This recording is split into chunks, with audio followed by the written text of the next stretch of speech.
My name is Evelyn. I am 34 years old. I built a company, not alone, but I did most of the work. The company grew very big, but my name is not on the door. Let me tell you my story from the beginning. 5 years ago, Julian and I started a business together. Julian is 36. He is tall and he speaks very well. He smiles at everyone. People like him a lot. He is the person everyone knows, but I do all the work. We started in a tiny garage. The garage was very cold. We had no heat inside. We had very little money, but we had an idea. Julian talked about the idea to everyone. I sat down and made the idea real. I wake up at 4 in the morning. The room is dark and quiet. I get out of bed, I go to the kitchen, I make coffee. The coffee gets cold fast. I forget to drink it. My eyes burn. My back hurts, but I do not stop. I sit at my old desk and I work. I read the code on my small screen. I fix small problems. I plan new parts of the product. The hours pass fast. I write all the code. Every single line. I design every product. I answer every late email from clients. At 2 in the morning, a client sends a question. I answer it. At 3 in the morning, a system breaks. I fix it. Julian does not wake up. He needs his sleep. He has meetings in the morning. People look at Julian and think he built the company. He goes to meetings with investors. He shakes their hands. He smiles his big smile. He tells a great story about our product. The investors get excited. They give him money. But Julian does not know how the technology works.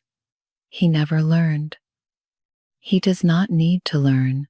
He has me. I know everything about the product. I built it from zero. Every part, every feature, every fix. That is my work.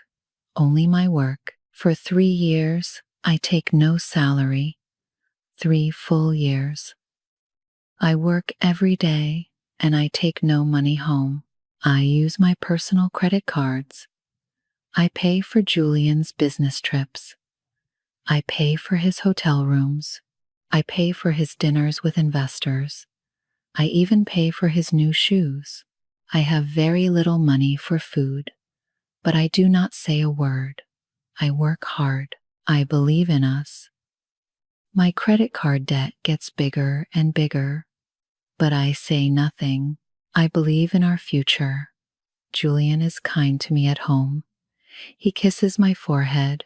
He says, "Evelyn, you are the best. This company needs you." He says, "This is our company, not just mine, ours." He says, "When we make it big, you get everything. We get married. You get a big ring. I promise you." I believe him. I love him, so I believe every word. I never ask for a contract. I never ask for my name on any company paper. I think love is my contract. I think 2 people in love do not need lawyers. Trust is enough. He is mine and I am his.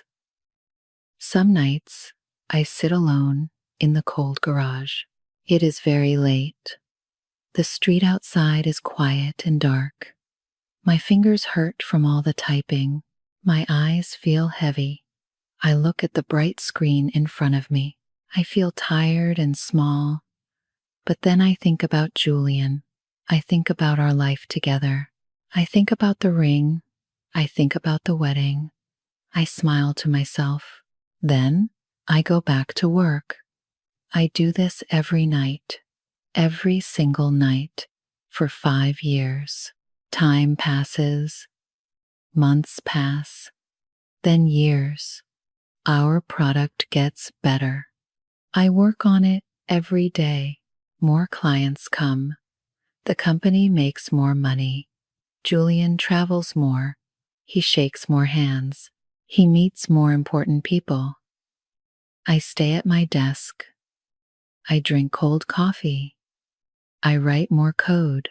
Then one day, a very big investment company called us. They wanted to put millions of dollars into our business. Julian got very excited. He put on his best suit. He went to the big meeting alone. He smiled and talked for 2 hours. He told them our story. He said we and our team and our product. He did not say my name, not one time, but the investors said yes. They loved Julian. They loved his words. They wrote a very big check. Julian called me from his car. His voice was loud with happiness. He said, "Evelyn, we did it. We got the money." I sat down. My eyes got wet. I cried. Good tears, happy tears. 5 years, 5 hard years, and we finally did it. We moved to a new office in the city center. The office was huge. The walls were all glass. The city looked beautiful outside every window. Everything was bright and new and clean. On the first day, I walked through the big glass doors. I looked around. I felt proud, very proud. I helped build this. I thought, this is ours. This is our dream. I waited for Julian to say my name. I waited for the right words. I waited for the ring. I waited for my moment. But Julian was busy. He talked to the new investors. He laughed with the new team. He did not look for me. I went to my small desk. I set up all the computer systems. I trained 2 new developers. I worked late into the night. Julian went to a dinner. Then another dinner. Then another. I drank cold coffee. I worked in the quiet. I looked at the empty chair next to me, Julian's chair, always empty at night. But I thought about our future. I stayed at my desk and I worked. I thought, good things come soon. I just need to wait a little more. I did not know how wrong I was. The new office was beautiful. But things changed fast. The investors wanted the company to look more professional. Julian listened to them. He bought new suits. Each suit cost $5,000. He got a new black car, very big, very expensive. He got a new phone, new shoes, new everything. Julian changed at home too. He stopped eating dinner with me. He said he needed to go to business dinners. He said he had to meet important people. He said, "Evelyn, I am very busy now. The company needs me, so I ate alone. I worked alone. Again." Then Julian hired a new VP of operations. Her name was Sloan. She was 30 years old. She was very tall, with long dark hair. She wore designer dresses every day.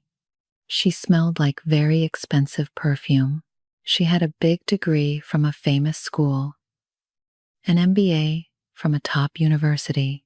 But Sloan did not know our technology. Not at all. She could not write one line of code. She could not fix one system problem.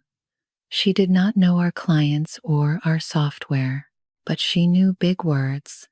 She used them in every meeting. She talked about market synergy and brand strategy and corporate culture. The investors loved those words. They nodded and smiled. Julian loved those words too. Sloan was very good at one thing. She told Julian he was great. She said he was a smart leader. She laughed at all his jokes. She looked at him with big eyes. Julian smiled a lot around Sloane. A new smile. A smile I did not know. I went back to my desk. I did the real work. I wrote new code. I fixed system bugs. I answered client questions. I trained the developers. I did everything I always did. But nobody saw me. Nobody said thank you. Nobody said my name. Julian took Sloane to all the important dinners. I read about the dinners later. A company email came.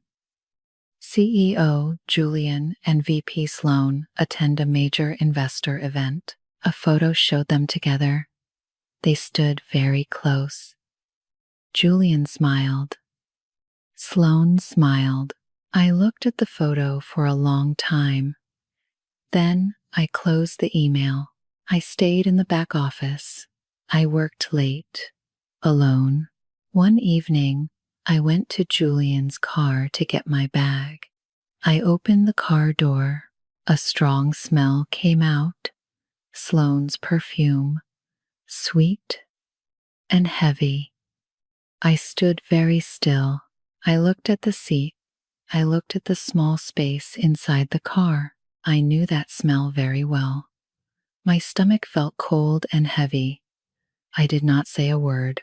I closed the car door. I walked back inside. I sat at my desk. I opened my laptop. I started to code. What else could I do? Days passed. Weeks passed. Then one Friday afternoon, Julian's assistant called me. Her voice was flat. She said, "Julian wants to see you in his office now."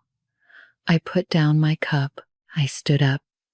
I walked down the long hall. I knocked on the big office door. I opened it. The office was huge. Big windows, a big dark desk. Julian sat behind the desk. His suit was new and clean. His face was calm, cold and calm. Sloane sat to the side. She looked at me. She smiled. Not a warm smile. A small, hard, cold smile. I sat down. Julian did not greet me. He did not say my name warmly. He looked at me like a problem, a small, easy problem to fix. He said, "Evelyn, the company grows fast now. We need a strong corporate image, a new culture." He looked at the desk. He said, "You are too technical, too quiet. You do not fit that culture. So I let you go today. Sloane takes over your department." I looked at him, my boyfriend, the man I built this for. He looked right at me and said those words. He fired me from my own work, from my own dream. My heart stopped. I could not breathe. The room felt very small and very cold. I said, "Julian, I built this company. I wrote every line of code. I worked every night for 5 years. I used my own money for 3 years. I gave you everything I had." Julian did not move. His face did not change. He pushed a small white envelope across the desk, a check inside, a very small check, 5 years of my life. One small envelope. He said, "It is just business, Evelyn. This is the right move for the company." He paused. He looked away. He said, "We are also done. You and me. It is over between us two. Please clean your desk today." He turned back to his computer. He was already done with me. Sloane said nothing. She looked at her nails. She did not look at me. My hands shook. I picked up the envelope. I stood up slowly. My legs felt weak. I walked out of the big office. I walked down the long hall. I went to my small desk. I put my things in a box, a few pens, a notebook, one small photo, a coffee cup. 5 years in one small box.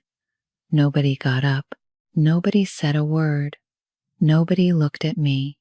I picked up the box. I walked to the elevator. I pressed the button. The doors opened. I stepped in. The doors closed. I looked at my face in the shiny elevator doors. I walked out of the glass building. The city was loud all around me. People walked fast. Cars moved fast. Life moved fast. I stood on the street and held my small box. I walked to my car. I put the box on the seat. I sat down. I closed the door and I started to cry. I cried for 3 days. I did not eat much. I did not sleep well. I sat on my sofa. I cried into a pillow. I cried for my lost job. I cried for my lost company. I cried for my lost love. I talked to myself out loud. I said, I was a fool. A real fool. I gave him my brain. I gave him 5 years. I gave him my money. He gave me nothing. He gave me a small check and a cold goodbye. I cried for my youth, for 3 years with no salary, for 5 years of cold coffee and tired eyes, 5 years of late nights and empty promises, all for him, all for a man who pushed me out of my own door. My apartment felt very quiet. My credit card debt was real. My bank account was almost empty. I had no job. I had no company. I had no plan. I had my laptop and I had my brain. On the 4th day, I stopped crying. I got up. I washed my face with cold water. I looked in the mirror for a long time. My eyes were red. My face looked tired, but I was still there, still me. Julian took my job. He took my title. He took 5 years, but he could not take my knowledge. He could not take what I built inside my own head. I walked to my desk. I sat down. I opened my laptop. The screen came on. I looked at my old files. Thousands of files, years of work, my work, only mine. I thought about Julian and Sloane in the big glass office. I thought about Sloane in her pretty dress. She could not write one line of code. She could not answer one hard question from a client. She could not fix one system error. And Julian? Julian talked. He always just talked. Without me, the product did not work well. Without me, the software fell apart. Without me, they had only big words and nice suits. I opened a new file. I started to build something new, better than before.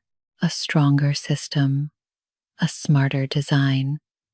I worked from my living room. I worked quietly. I drank my coffee hot this time. I did not forget to drink it.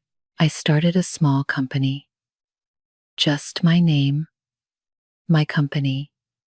No Julian, no partners, no promises, just work. Hard, focused, smart work. I sent emails to some old clients, the ones I helped for years. They remembered my name, not Julian's name, mine. I helped them fix old problems. They paid me real money. My money. I paid off some debt. I worked more. I paid off more. Step by step, I built something real again. Weeks passed. My company grew. I hired 1 developer, then 2, then 5 good people. I moved out of my living room. I rented a small office. My name was on the door, just my name, no one else's name. Then one morning I got an email, a meeting request. The name at the bottom said Marcus Chen. He ran a very well-known investment company. His name was in every business newspaper. I felt nervous, but I said yes. I went to the meeting in a simple black dress. I carried my laptop. I walked into Marcus's office. He was 40 years old. He was calm and quiet. He did not look at my clothes or my hair. He looked at my screen. He said, "Show me what you built." I showed him everything. I talked for 1 hour. I explained every part of the software, every system, every feature, every plan. Marcus listened. He did not speak over me. He did not check his phone. He asked good questions, smart, deep questions. He understood the technology. He wanted to learn more. After the meeting, Marcus stood up. He shook my hand. He looked at me and said, "This is the best technology I see this year. I invest in you." Just like that. No long wait, no games. Marcus did not put me in a back room. He put my name on the building. He told every investor, "Evelyn built this. She is the genius." In every big meeting, he sat next to me. Not in front of me, not behind me, next to me. Equal, always. We built the company together. He brought the money and the big contacts. I built the technology. We talked every morning. He listened to me. I listened to him. We grew very fast. My life changed. A better apartment, better equipment, a strong team of smart people. I paid them well. I said thank you every day. I remembered what it felt like to work hard and get nothing. I never did that to my team. Some mornings I sat in my new office with a hot cup of coffee. I looked at the city outside my window. I thought about that cold garage. I thought about the cold coffee and the sore back and the tired eyes. I thought about Julian's forehead kisses and his empty promises. I did not feel sad. I did not feel angry. I felt strong, quiet, and strong. Marcus knocked on my door one morning. He had 2 cups of hot tea. He put one on my desk. He said, "Ready for a big week?" I smiled. A real smile. I said, "Yes, always." And I was. My name grew in the industry. People said my name. At big events, newspapers wrote my name. Evelyn, CEO and founder. My name. My title. My company. Nobody gave it to me. I built it. I earned it. Every single piece of it. And Julian? His name got very quiet. 2 years later, I sat in my corner office. It was a beautiful room, big glass walls, a full view of the city. My name was on the door. My name was on the building sign below. My company did very well.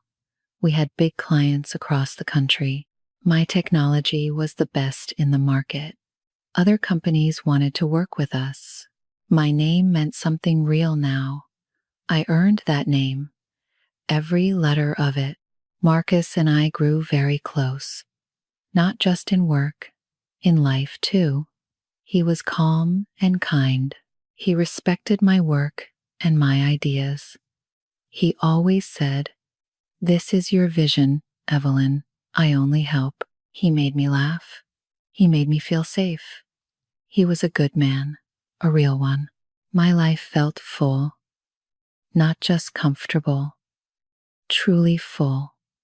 I had a great team, a great company, a great person next to me.